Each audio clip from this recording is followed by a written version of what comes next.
children to describe a trip to the museum, and most will tell you, boring. Now, granted, there are various types of exhibits and displays, but things have been like that before.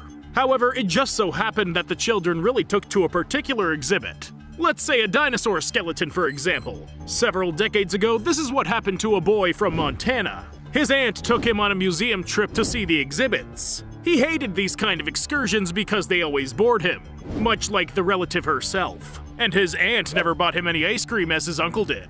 When it came for the next science and education trip, the boy had a fit. Following intense negotiations with the adults, it was agreed that the boy would be taken somewhere new, where a dinosaur skeleton and ice cream awaited him. The boy thoroughly enjoyed this trip. He got to see the fossilized remains of an ancient lizard next to its nest. As per usual, the aunt gave some stern parting words, but the boy paid no attention. Afterwards, the boy was so captured by the study of dinosaurs that his hobby carried through into his adulthood. He spent several years studying, but still became a paleontologist.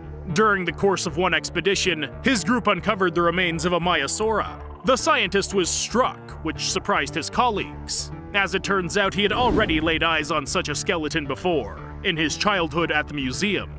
After the bones were fully cleaned, the paleontologist expressed his regret that no nests with reptile eggs were seen nearby, since Maiasaurus are considered to be one of the most attentive parents in the ancient lizard world. Right at that moment, the paleontologist suddenly recalled the words from the book of Jeremiah that his aunt had read to him near the museum exhibit. And right then, a monstrous roar was heard near the excavation site. No one was able to determine the source of the sound, so they gave it no thought. When a thunderstorm began, however, the scientists could no longer simply ignore what was going on. SCP-3637 appeared right in front of them. At first, the object seemed simple, maybe even a bit boring. It's also now considered neutralized. But I, for one, am particularly interested in SCP-3637. Now I'll say something controversial, so you can throw a tomato at me if you'd like. I believe the object is the result of ancient magic. I'll tell you everything in order. A group of paleontologists were excavating the sites in the state of Montana, USA. These men were approximately 8 kilometers east of Bynum. Scientists find the fossilized remains of a dinosaur, which is classified as a Maiasaura. This was, in fact, SCP-3637. The object is a 9-meter-high ancient dinosaur skeleton. It does not display any obvious differences outside of what one would expect. But when it was discovered, a loud roar erupted from the excavation site, apparently one similar to that which a living Maiasaura would give.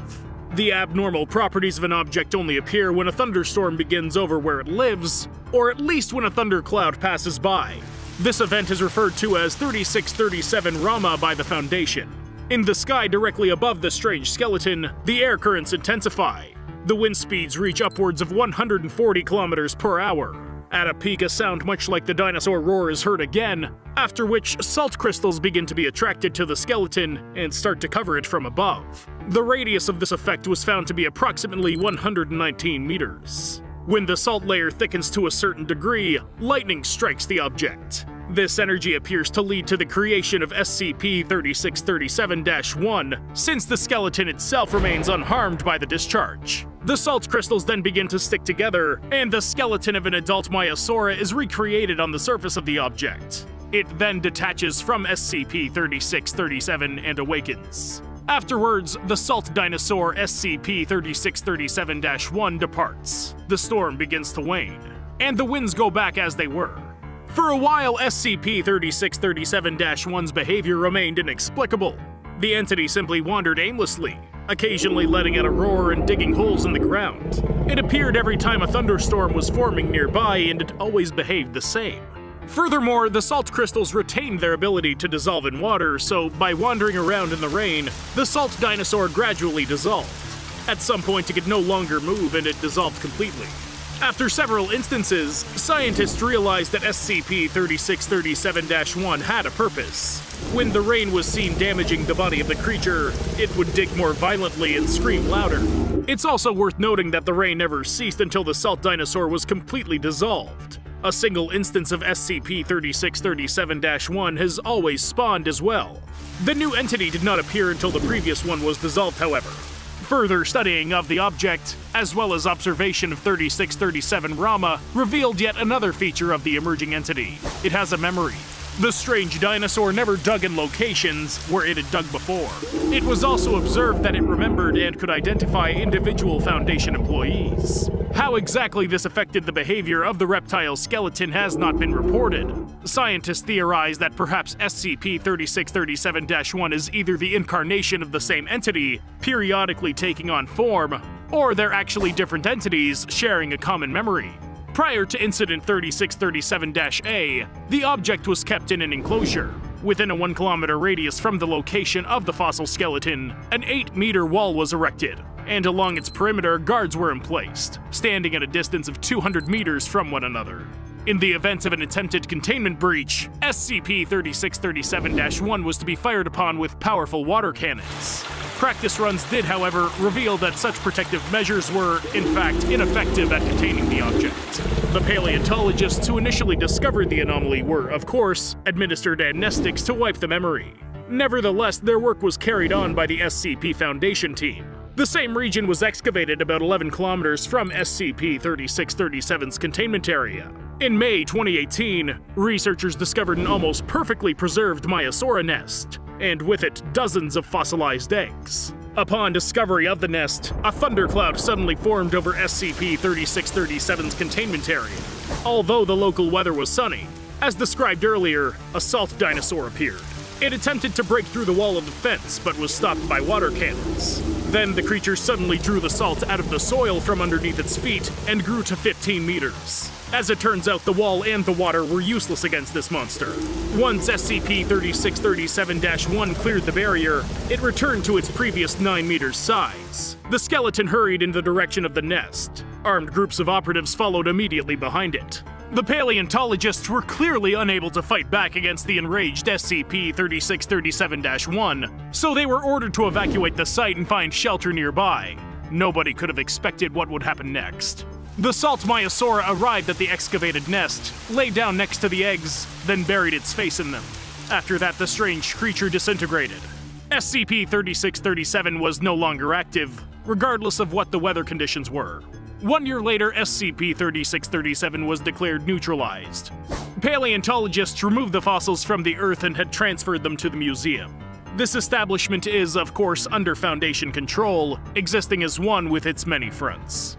While researching SCP-3637's history, I've come across 2 Bible references on more than one occasion. I'll tell them to you, because I believe that these verses truly reflect on the very essence of the object. The book of Jeremiah speaks of the bitter weeping and crying of Rachel. The mother could not be comforted after the death of her children. And a verse from the Song of Solomon says that great waters cannot extinguish love, and rivers will not flood it. Now, of course, I do not think that the Rachel mentioned in the Bible was a dinosaur. But there is a commonality here. Maiasaurus raised their offspring in colonies. They built nests very close to each other, and following the birth of their young, this place became a sort of kindergarten. Fossils indicate that the young lizards' legs were still weak, so their parents brought them food until they got stronger. They had large eyes and a short, rounded muzzle.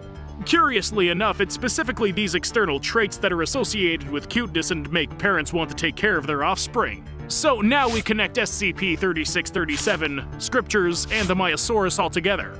At this point, you've already understood that we're speaking of maternal love. I personally cannot imagine a person or an organization that would artificially program a dinosaur skeleton to search for its lost batch of eggs.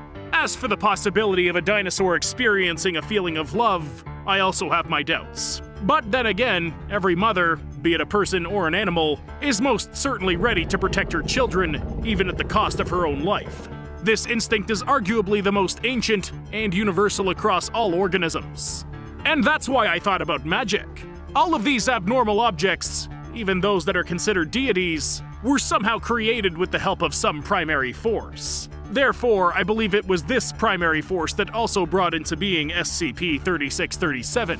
It would appear that the mother dinosaur was so desperately trying to save her offspring that the most ancient force itself moved toward her, giving the Maiasaurus some kind of immortality, so that the reptile could one day return to its children. Or perhaps this is all just a joke. In my version of the object's origin, everything fits well, but it is nonetheless difficult to substantiate.